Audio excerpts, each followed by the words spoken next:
Hi, welcome to another episode for Hadassah Chron Ministries for such a time as this. I'm Erica Harbison. I'm Nikki Harbison.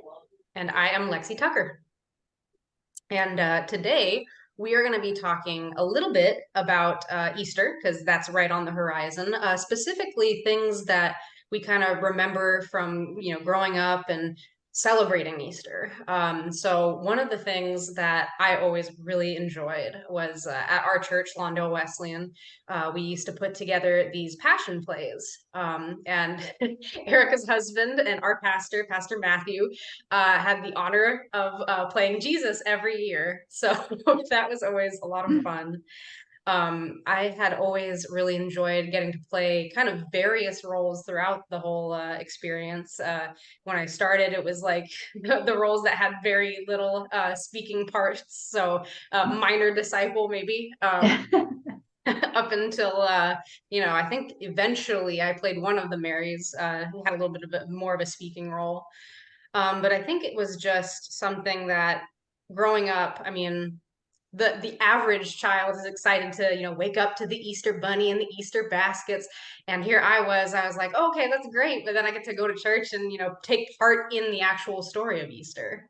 So that was something that constantly reminded me and kept my heart and head in a good place as to what we truly celebrate Easter for.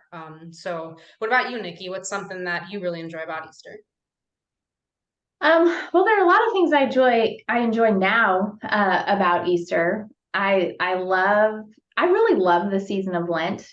I love the idea of giving something up and using that as just a symbolic way of saying, you know what, you're more important to me than chocolate cake or coffee or ice cream or whatever the thing is that your Facebook, just whatever, and not doing it. I have to be careful. I have to watch myself not to do it in a legalistic kind of way, like, oh, look at me, I'm doing the things.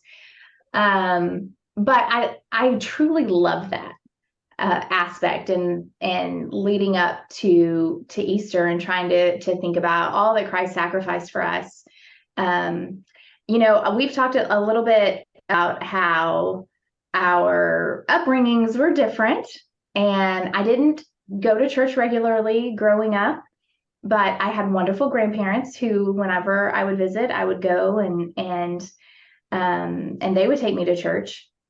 And so my young memories of Easter are mostly from my grandparents' church, and they were a little bit of a higher church than what we go to now, more liturgical readings and still Protestant church, but just a little formal compared to what I go to now, what I'm used to now. And anyway, I loved how they did Easter. They would have like a Maundy, Thursday service. I usually wasn't there for that, but then they would have a Friday service on Good Friday called Tenebrae. And it was very solemn. It was very serious. And we would go in the evening, right after sunset. We would have candles. They would do a lot of reading about the crucifixion. It wasn't really long service. And it would end essentially with Jesus being put in the tomb, them taking his body and putting it in the tomb. And at that point, we would all blow our candles out, and nobody would say a word, not a single word. And everybody would just silently walk out of the church. And I would remember turning around and they would lock the church, like, it's done, right? And that's the end. And it was just this, I don't know, it made real that the sadness and the darkness that everybody would have been feeling on that day, at least Jesus's followers would have been feeling on that day. Like, what happened? This was our Messiah. Right. Now he's dead. What do we do? Was everything just like make believe? Was he lying to us this whole time? Like, I can't imagine everything that they were feeling. But Erica brought up a good point that we're all celebrating Easter. But there was this very serious part where Christ became the curse. Right? Curses everyone on a tree, and he's cursed for us, and he takes that curse of sin from us. And that's a wonderful thing for us, but a really sad thing that he had to do. So that was Tenebrae. And then they would do, and I wish our church did this now because I love it. they would do a sunrise service. So nothing else would happen at the church. And then Sunday, Easter morning, we would get up 6:30-ish. We would be at the church and we would wait outside.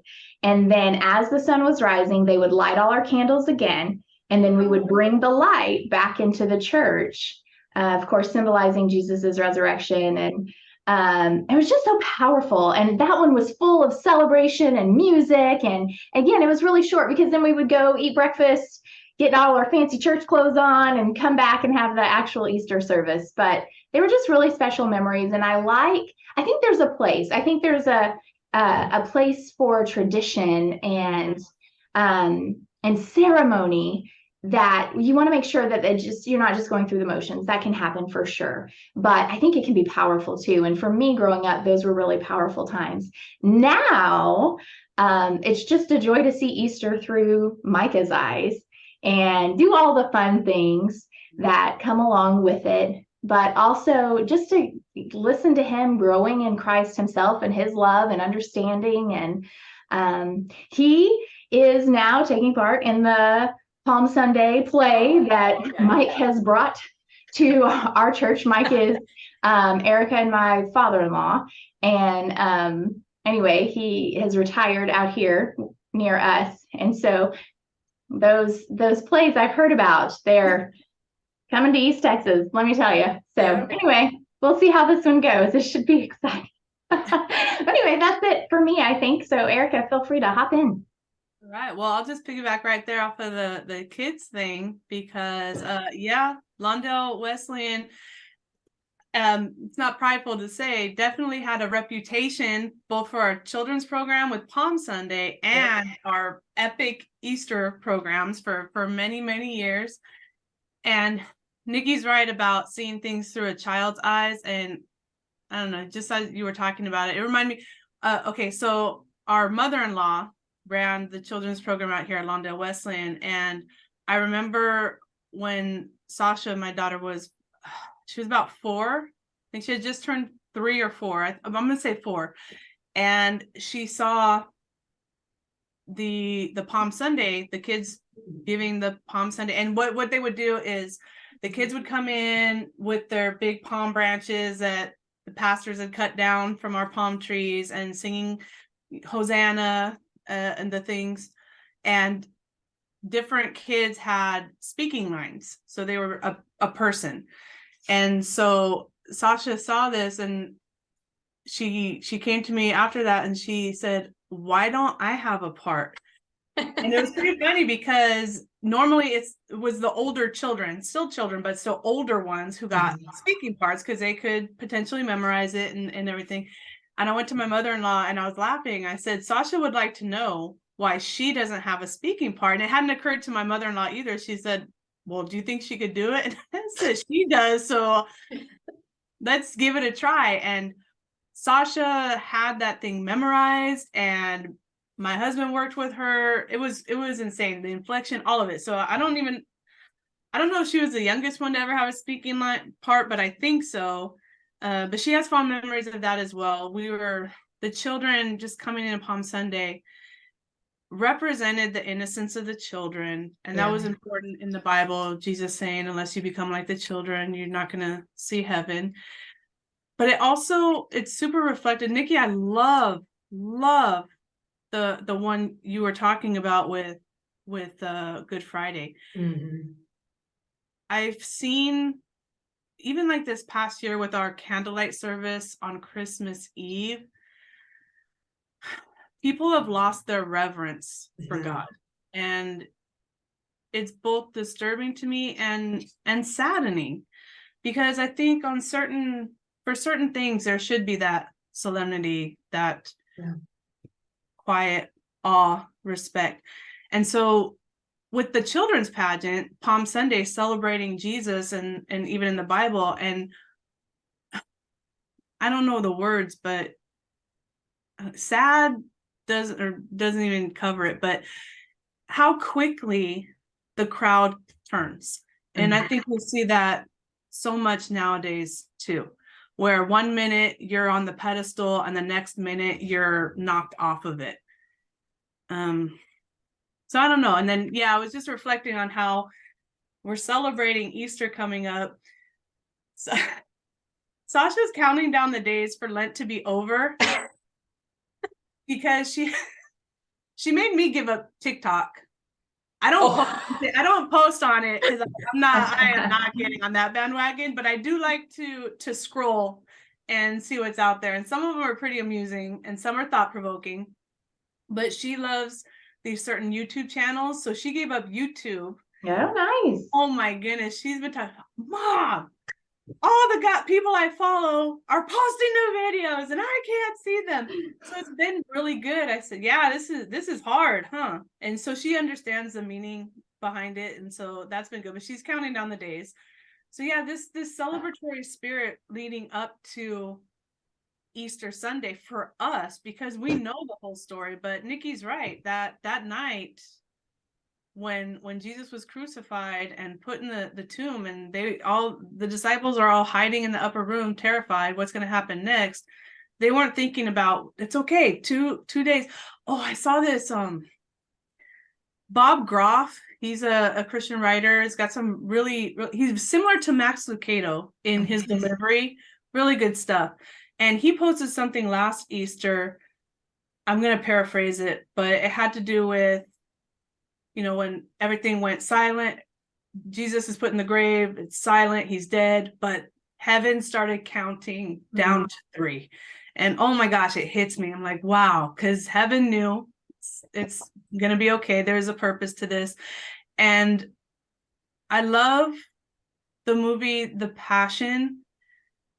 When Jesus comes back to life, he's in the tomb still. And you just have this close up of Jim Caviezel, who plays Jesus. He just kind of sits up, and it's a profile of his face. And just for that moment, it's quiet, and it's just Jesus in that moment where he's done what he came to do, but now it's what comes next. And he just takes this really deep breath, this calming, breath, and breathes it out. And then he just looks up, and he's about to move. It's just, there's so much power in what's coming. I just wish the world, I wish the world remembered that.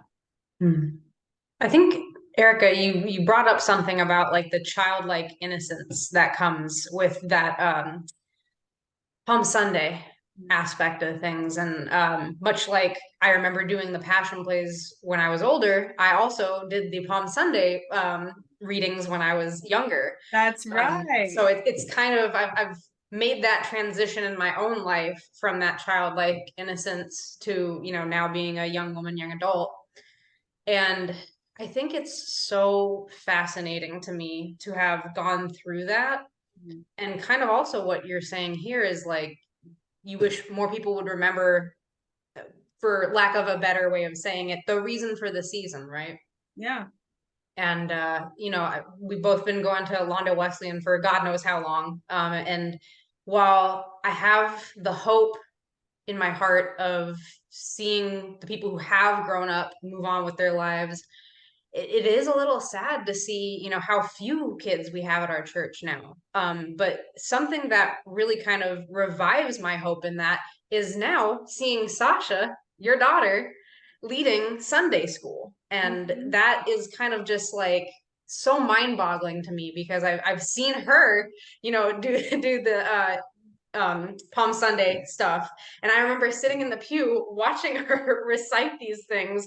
And I'm like, I cannot believe she is one of the only kids up there who does not have a piece of paper in front of her. And she's like 5 years old. It was amazing. I was shocked too, but I was okay. I'm not surprised. So for me, it's moments like that make me think, the kids are going to be all right, because just like, there are people who are the leaders, the followers, there's also the people that are the leaders, and they're emerging and they're there. It's just they haven't reached that fruition yet. But it's very encouraging to see, how Sasha is moving in the church. And I know she takes right after Miss Elaine. So it's amazing. It's crazy. when you see Sasha with, we call them her little duckies because they just follow her mama duck all the way out.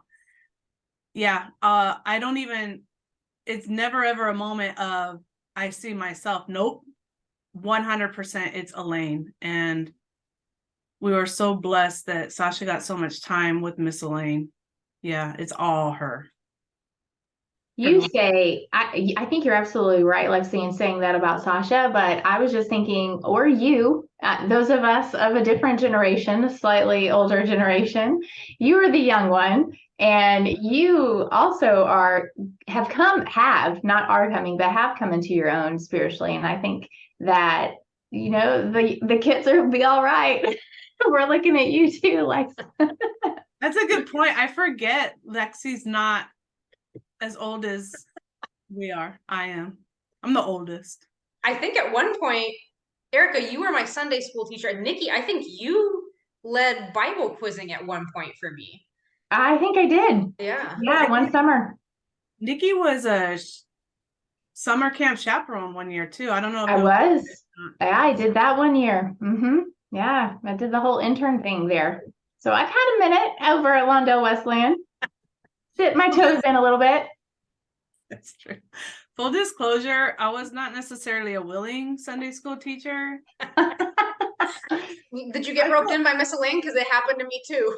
Yeah, but okay, look, and I feel, of course, now that she's gone, I'm like, man, I didn't have to get that angry, but I would get very angry when she'd give me the books, your turn, and I'd rage at Matthew. I'm like, I didn't ask to do this.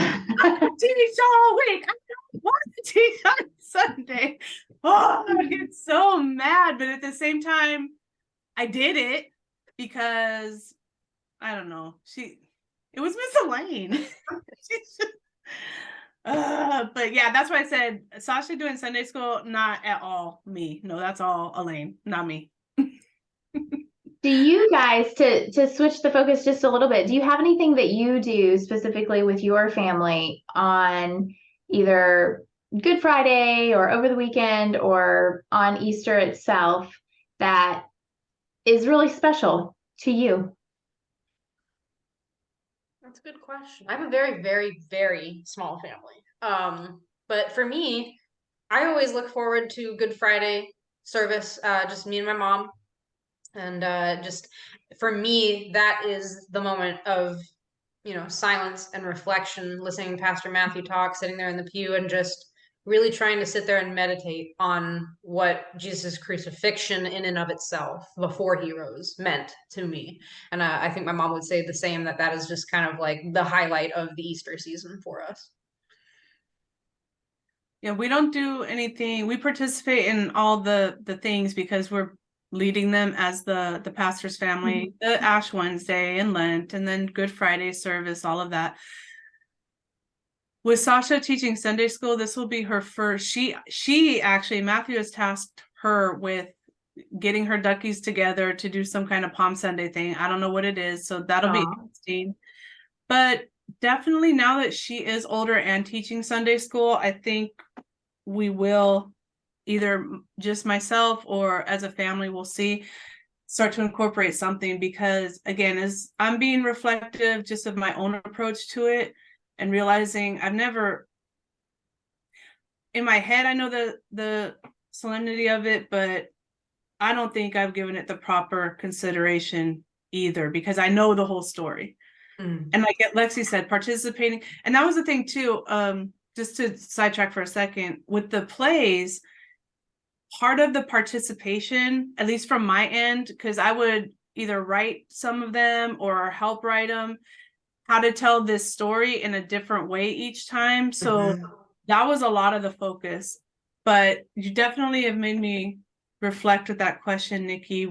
What can we do now, especially that Sasha's older, to really drive home how important it is? Yeah.